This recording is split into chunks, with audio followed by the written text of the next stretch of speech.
का सिलसिला थमने का नाम न ले। जब ऐसा लगे कि मानो सुख ने इस आंगन का रास्ता ही भूल लिया हो, तब शास्त्र कहते हैं ऐसे समय में मंगलवार के पावन दिन श्री हनुमान जी की कथा सुनना केवल एक धार्मिक कर्म नहीं, बल्कि अंधकार में जलाया गया वह दिव्य दीप है जो धीरे धीरे पूरे घर को प्रकाश से भर देता है। हनुमान जी केवल संकट मोचन नहीं है, वे भक्ति के प्राण हैं, वे साहस के स्रोत हैं, वे उस अडिग विश्वास का प्रतीक हैं जो असंभव को भी संभव बना देता है। वे ऐसे दयालु देव हैं जो अपने भक्त के दुखों को स्वयं पर ले लेते हैं, जिनके नाम का स्मरण मात्र से भय कांप उठता है और नकारात्मक शक्तियां दूर भागती हैं।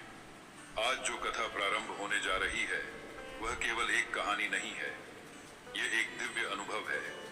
यह वह पावन प्रसंग है जिसे सुनते सुनते हृदय में आस्था की लौ प्रज्वलित हो जाती है।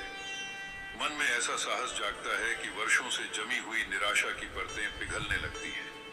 इसलिए आप सभी से विनम्र निवेदन है, इस कथा को अंत तक अवश्य सुनिए, इसे बीच में छोड़कर मत जाइए।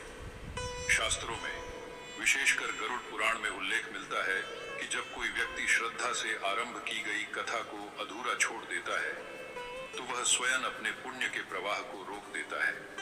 कथा केवल शब्द नहीं होती, वह ऊर्जा होती है, वह कंपन होता है, वह ईश्वर से जुड़ने का माध्यम होता है। और जब हम उसे बीच में छोड़ते हैं तो वह दिव्य प्रवाह बाधित हो जाता है। यदि आप स्वयं को सच्चा सनातनी मानते हैं, यदि आपके हृदय में धर्म के प्रति आस्था है, यदि आप चाहते हैं कि आपके घर से दुख, रोग और दरिद्रता सदा के लिए विदा हो जाए, तो आज यह संकल्प लीजिए, मैं इस पावन कथा को अंत तक अवश्य सुनूंगी, क्योंकि कई बार ईश्वर हमारे जीवन में परिवर्तन किसी बड़े यज्ञ, किसी महंगे उपाय या किसी कठिन तपस्या से नहीं करते, बल्कि एक साधारण कथा के माध्यम से, एक छोटे से प्रसंग से, किसी भक्त के अनुभव से वे हमारी दिशा ही बदल देते हैं। मंगलवार का दिन स्वयं ऊर्जा, साहस और रक्षा का दिन है। यह दिन उस महाबली के चरणों में समर्पित है जिन्होंने माता सीता की खोज में समुद्र लांघ दिया, जिन्होंने अशोक वाटिका में असुरों का अभिमान तोड़ा, जिन्होंने लंका दहन कर अधर्म को चेतावनी दी और जिन्होंने भगवान श्री राम के प्रति अपनी निष्ठा से भक्ति की पराकाष्ठा स्थापित की। जब हम हनुमान जी की कथा सुनते हैं तो केवल घटनाएं नहीं सुनते, हम अपने भीतर छिपे साहस को जगाते हैं, हम अपने भय को चुनौती देते हैं, हम अपने जीवन के रावणों को पहचानते हैं। कहा जाता है कि जिस घर में प्रत्येक दिन श्रद्धा से हनुमान जी की कथा या चालीसा का पाठ होता है, वहां नकारात्मक शक्तियां टिक नहीं पाती, वहां कलह धीरे धीरे समाप्त होने लगता है, रोगों में शांति आने लगती है और सबसे बड़ी बात, मन में स्थिरता आती है।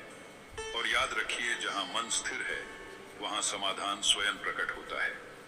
अब एक छोटी सी प्रार्थना आपसे, यदि आपको सनातन धर्म की ऐसी ही पावन कथाएं सुनना अच्छा लगता है, यदि आप चाहते हैं कि आपके घर तक नियमित रूप से ऐसी दिव्य ऊर्जा पहुंचती रहे, तो कृपया इस सत्संग को अपना समर्थन दीजिए।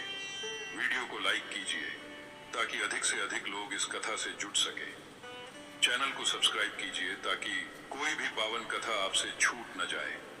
और इस कथा को अपने परिवार, मित्रों और प्रियजनों के साथ अवश्य साझा कीजिए, क्योंकि धर्म का प्रसार ही सबसे बड़ा दान है। अब अपने हृदय की धड़कनों को स्थिर कीजिए, अपनी श्वासों को शांत कीजिए और प्रवेश कीजिए। बहुत समय पहले की बात है, भारतवर्ष के एक छोटे से गांव रामपुर में एक बहुत ही साधारण और गरीब परिवार रहता था। इस परिवार का मुखिया था रामदीन। रामदीन और उसकी पत्नी सुमित्रा दोनों ही भगवान हनुमान के बहुत बड़े भक्त थे।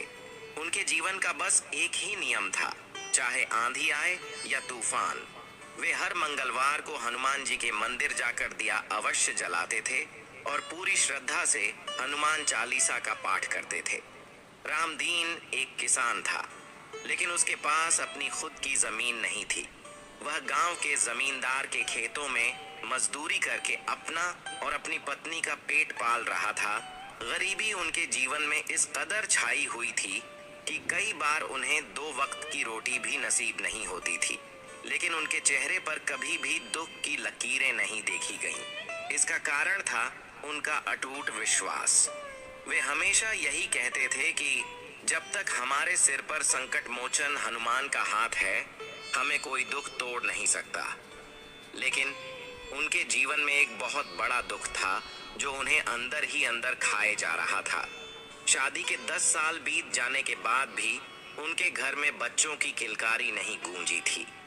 गांव के लोग अक्सर सुमित्रा को ताने देते थे, उसे बांझ कहकर पुकारते थे। यह सब सुनकर सुमित्रा का मन बहुत